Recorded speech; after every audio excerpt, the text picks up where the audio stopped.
Hi everyone, it's JSV or Joey, whatever you want to call me.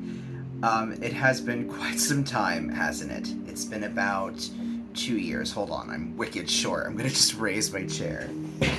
So, I never get emails about the comments people leave on my videos at all anymore because I stopped them a long time ago because of all the homophobia and, maggots. But, I recently went back to my videos and saw that so many of you left so many wonderful comments, leaving your stories both tragic and triumphant, and it really inspired me. And a lot of you, the main comment was, "Are you still alive? What's going on? Are you okay?" So I'm here to tell you I'm doing wonderful. My last video was 2 years ago. Quite a bit of time. I am now, as of today, 5 years free of SSRIs and Benzos. So much has changed in my life for the better, specifically mentally and emotionally and physically. If you watch my videos before, watched my videos before, you know that I talked about how SSRIs and Benzos pretty much ruined my life and changed me into a person that was it was like a Dr. Jekyll and Mr. Hyde. It was like you had your real self, but then this imposter that the Benzos and SSRIs create because of how they change your mind and your mentality and your behavior. It was pretty wild for a long time, and the withdrawal, as you guys have seen, was unbelievable. It was the most painful physically, mentally, and emotionally experience I've ever had. And a lot of you, as I've seen in the comments, are really going through it, and I truly hope that you are getting better, that you are tapering off healthily and with the aid of a doctor or a nurse practitioner. Please, I am not a doctor, I'm not a nurse, I am not a medical person whatsoever. I'm just a person giving my lived experience and my opinion. So 5 years now. So after the withdrawal, it definitely took a good 3 years to feel normal in my skin. It just felt for a long time that I was like going through the motions of life, but like in those Scooby-Doo movies when the villain would be looking through the eye holes of like a portrait on the wall of a secret passage or something. It was like that, just in my own body, and you want to just jump out of your skin, but like obviously you can't, unless you're astral projecting. If you're into that, I don't know. But so a lot of things change when you finally just get a normal rhythm with your body that's not, influenced by these drugs, SSRIs and Benzos specifically. And most of you who I've spoken to on our mental health journeys definitely, and this is not everyone, but most of us also would self-medicate with things like cannabis or alcohol or other substances. I don't have experience with that, but obviously with my journey, I definitely had a huge addiction to marijuana, and all of that's fine now. So let's get specific. I always said that I was too mentally anxious and too mind-fogged to handle relationships. I have stable working relationships that I've had for years now. I was never able to have a productive or truly genuine love relationship until I went through this whole journey, moving to Quebec and meeting my francophone now fiance. And him and his family truly helped me get the medical help I needed. Now, a lot of us don't have that privilege. I mean, without them, I wouldn't have been able to do it. I was on the public health system in Florida, and if you live in Florida or anywhere in the South, you know that mental health services are awful, unbelievably terrible, and can be quite traumatic. Here in Quebec, medical stuff is not particularly privatized, so it's by public health, but these people really want to help you, and you really do get like matter of fact help.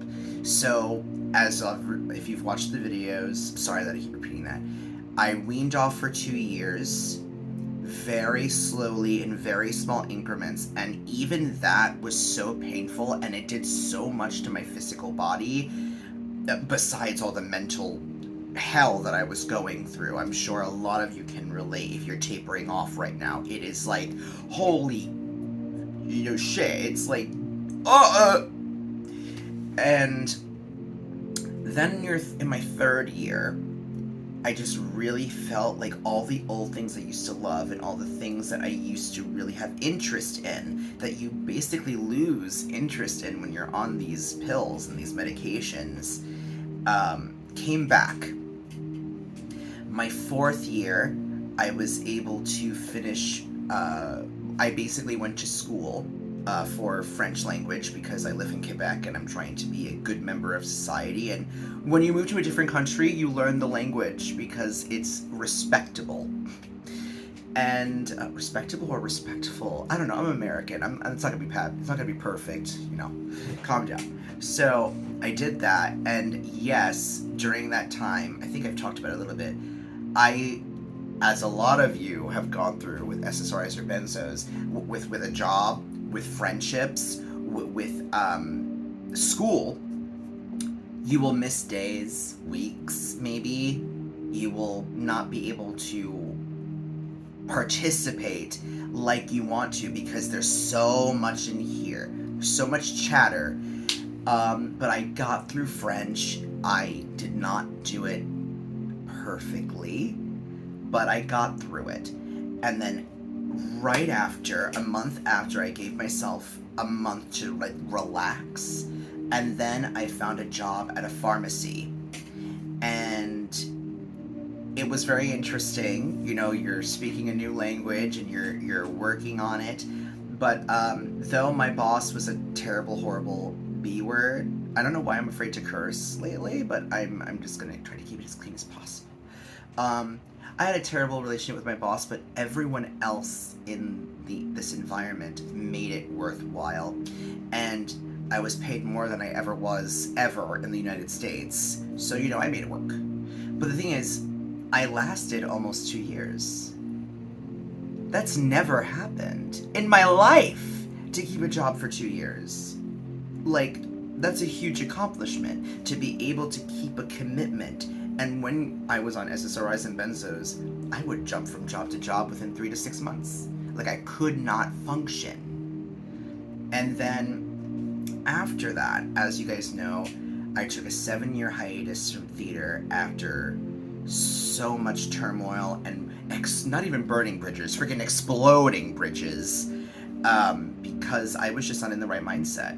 And like I've said in other videos, when you're on these pills and they have changed so much of your chemistry everywhere, it's like you don't have a chance.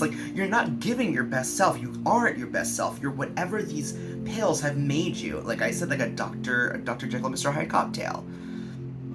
And I finally have gotten back into theater.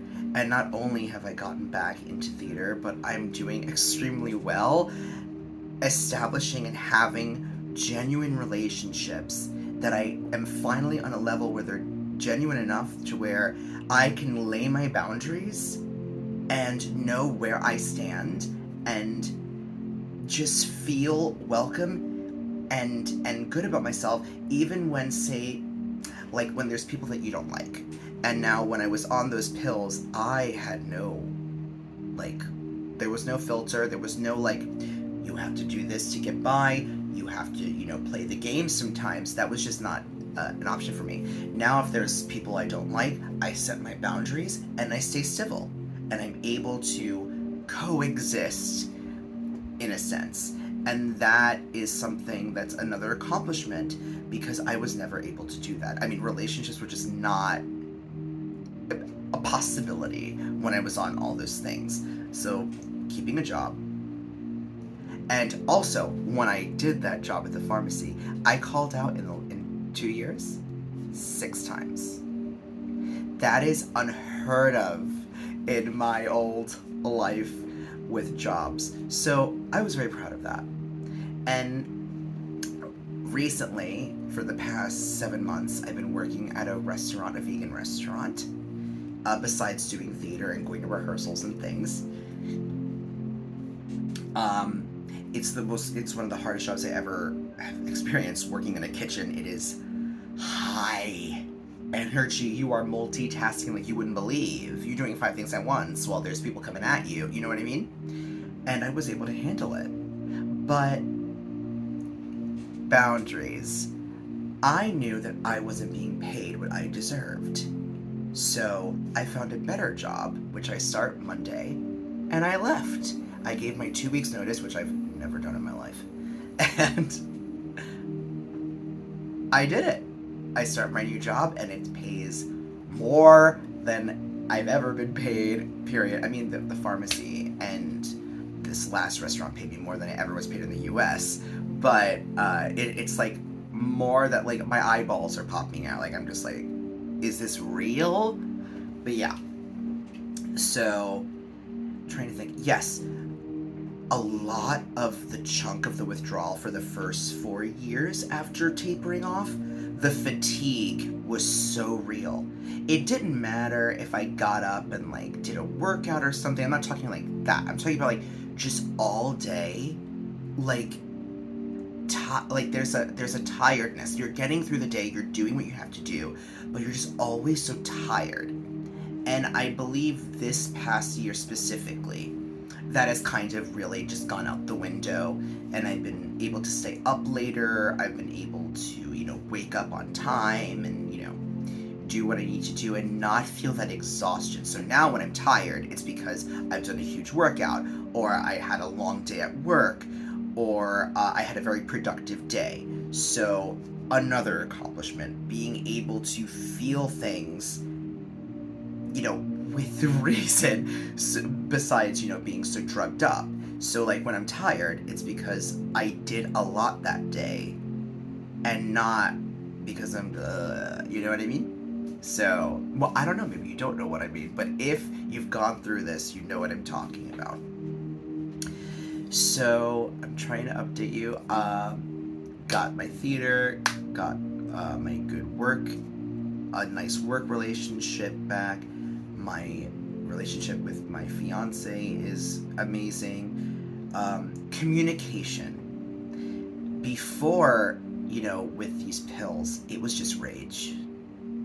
Explosive, incredibly aggressive. Rage, not violence, 'cause I was never a violent person. And unless I was in school and had to defend myself from homophobes, I never really have fought or had the ever, even in a huge fight, to ever swing on somebody. But the explosive rage, especially during the tapering and the withdrawal, was so much that it was affecting my fiance. But now that I'm able to communicate, set boundaries better, and express myself without having all this other stuff in my head to where you can't communicate it, and then it just becomes a huge problem. So that is good, and I really have to express this for people that are tapering or going through the withdrawal and are feeling that rage. Truly express it. You can seriously tell the people you're around, I am going through it today, and you totally do not deserve what is coming at you. Maybe I need to step away. Maybe I need to walk outside for a second. Just being more like honest about it can really just take the weight off you, because I didn't do that until much later when I started taking therapy, and then I was able to talk therapy, when I was able to be like, today is not happening.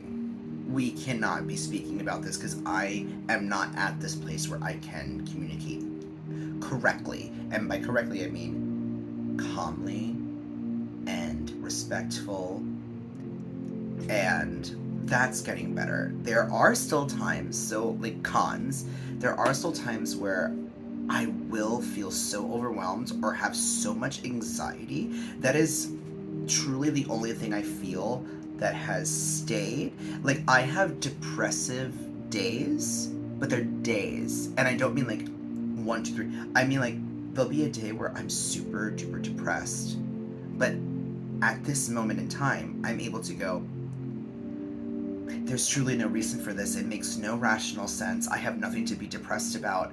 I really am just feeling this today, and that's what we're going to be feeling today. So I'm going to take care of myself. And I hope you do that too. If you're going through the withdrawal and you're like years out like I am, or if you're tapering, just know that they're going to stretch far in between to where now that I'm 5 years out, it's just a random day. F it, you know? But I will say, and this is being honest, like this whole video, the anxiety still stays. It is annoying, but as my therapist has told me, as even my fiance has said, the anxiety can stay with you, and it will. It's gonna be there. I call her Brenda. I don't know why Brenda, but it seems like a bitchy name. Like, you know, shut up, Brenda. Like, you're not telling Brenda yas unless I'm talking to my Aunt Brenda, which I am. But sometimes you just be like, shut the F up, Brenda. Like, you're done for the day. Like, you just have to go through the motions or do what you're doing, knowing that this voice is there. And eventually the voice will get quieter. It has its days where it's, as we say, Quebec plus fort, like it's loud. You just have to deal with it. Something also, oh my god, this is so important. When you are having that depressive day, when you're having those bad memories, because when you're tapering off, when you're going through the withdrawal, if you had an experience with me, it's like your mind replays the darkest times of your life like a freaking movie. And it just makes you feel like crap. But like, once the years pass and the time is gone and you're doing all this work, and by the way, doing all this work doesn't mean that you're actively doing it every freaking day. No, you're just letting yourself process and just becoming more and more your authentic self off these damn pills. Ooh, lost my train of thought. Oh yeah, the anxiety. You just really need to deal with it and let yourself feel these feelings. Let those bad memories play. Let all of that junk just have its 15 and just let it go. And if you can't let it go, like I said with Brenda, the anxiety bitch, you just kind of let them be there and not be the main star, because that's you. You're the main star in your life journey, your film. So I truly hope that all of you are okay. I understand, especially in the US right now, shit's pretty hitting the fan. Elections have consequences. So I understand that a lot of you in the US are not thrilled with every Democrat, but vote blue no matter who for right now, because all the problems that you are having will be worse with the GOP, and you know that, so just let's get these people out. But it does feel like, even here in Quebec, like when you're watching all this stuff on the news, you just feel a sense of hopelessness and fear, and there's nothing you can do because you're a regular person. Like, you're not a politician. You know, all you can do is vote, and you should be voting every election, especially midterms right now. Give Biden more Democrats, and we'll have more things happen. And by the way, gas prices have nothing to do with the president. just letting you all know. I mean, I don't have conservative people following this, so that doesn't matter. But I understand the sense of hopelessness, especially for women. I'm so sorry that this is happening with your reproductive rights, with your bodily autonomy.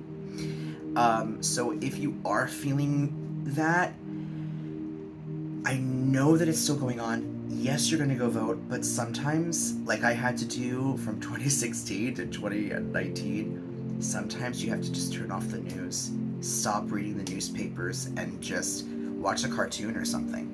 Remove yourself from the constant doom stuff.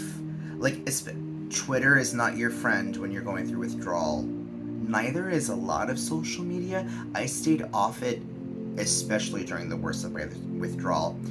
It just wasn't good for me. And you step away, and then like now in my life, I'm not gonna say active on social media, but I now participate in it, especially for mostly promoting the shows I'm in and staying in touch with friends and family. But remove yourself, especially with all this doom and gloom that's happening in the world. Like, you feel powerless and hopeless. Just do your part with voting. If you can, like me, you can go vegan or adopt some plant-based stuff, help our climate and our world and the earth.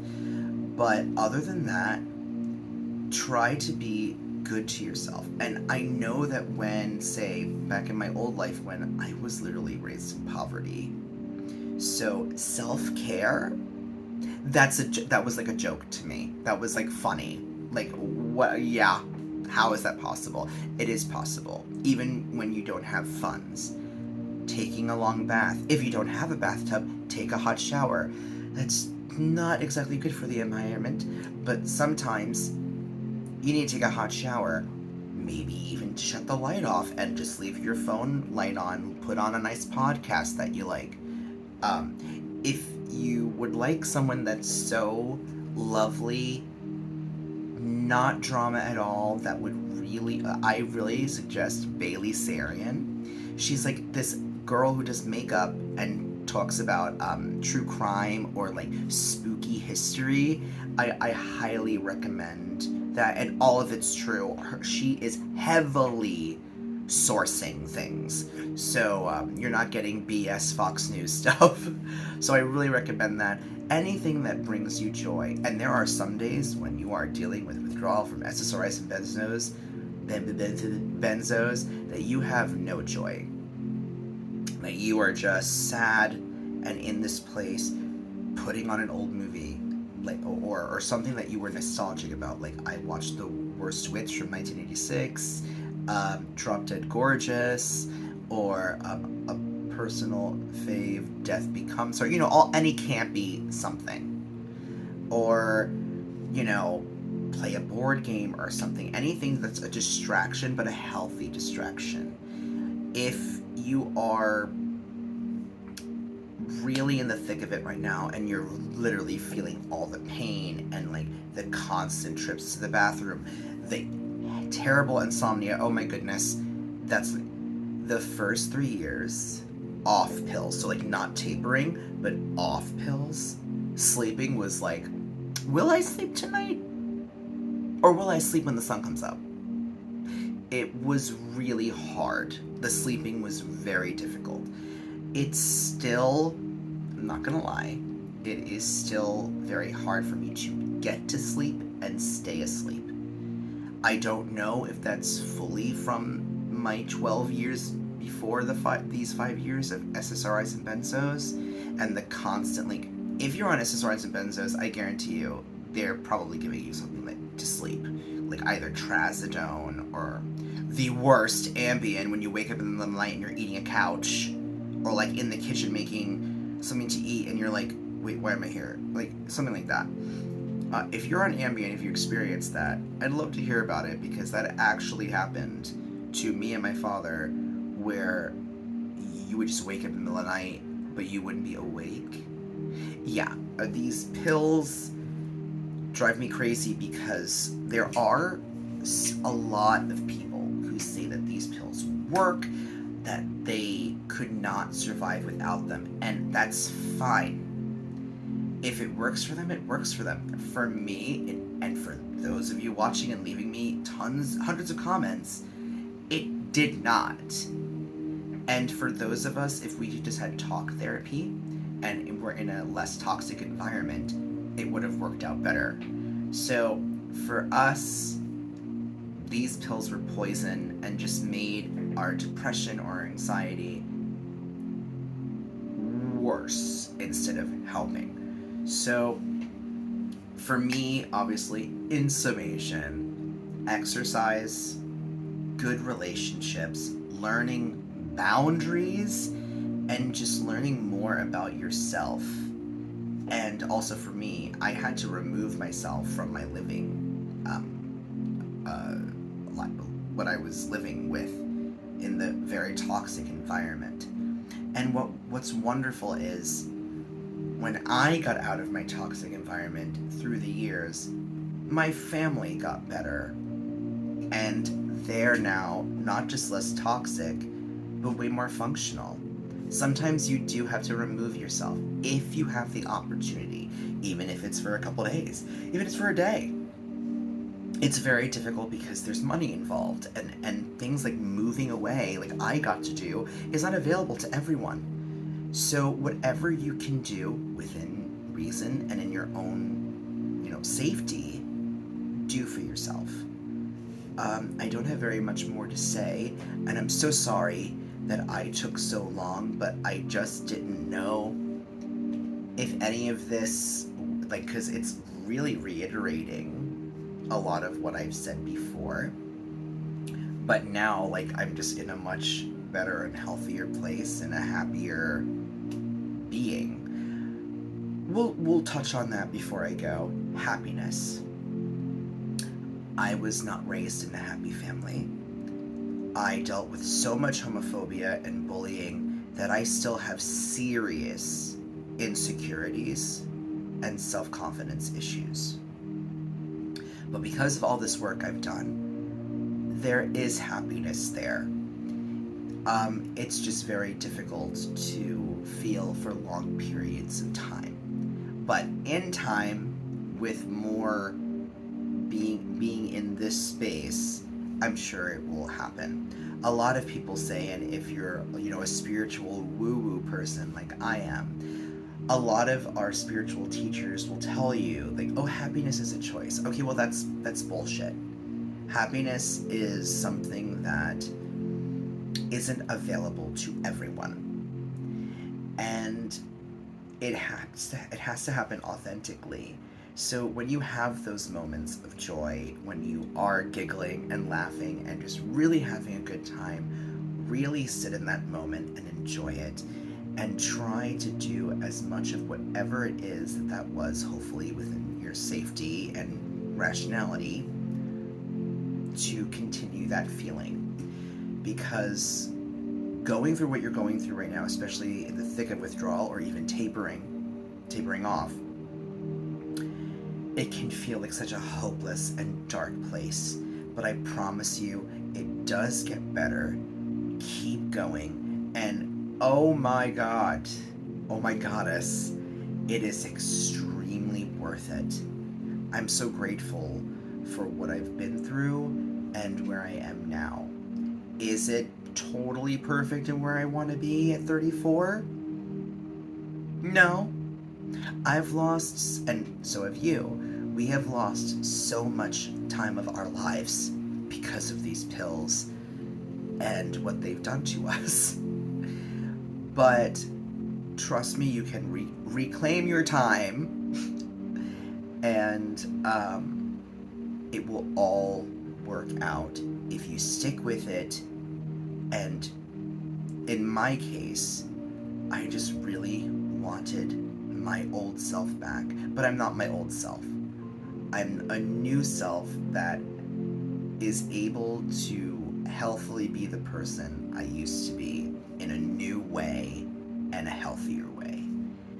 And I truly know what it feels like to lose yourself and to be resurrected back in. So I wish that for you all watching this, and please leave your stories down below. Again, I'm sorry for taking 2.5 years to come back to you, but it does get better. Everything is much better in my life, and I know it will be for you. Just keep on keeping on, and don't give up, and set your boundaries. Get some talk therapy if it's available to you. And not to sound like I want you to be selfish, but care about yourself. Love yourself. Even if it feels like there's nothing about you that you can love, do it anyway. And if you've made mistakes, you can't change what you did in the past. You can change what you do in the future, though. So, go forward. I wish you all the best wherever you're watching this from. Have a lovely day, night, weekend, whenever you're watching this. And if you'd like me to, I'll make another update in like down the road.